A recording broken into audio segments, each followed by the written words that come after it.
Anong ibig sabihin mga kagubat bagay ganyan ng isang pabo? Bakit siya sigang ganyan sa umaga? Minsan para siyang nanginginig. Medyo bago lang po ako sa ganyan kasi po hindi naman po talaga kami nag-aalaga ng pabo. Bali bagong bili po ay ng kapatid ko. Ganyan po pala ang isang ugali ng isang pabo. Ganyan ang kanilang real life.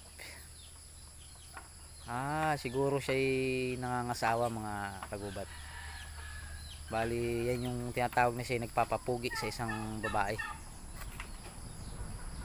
para siya'y magustuhan.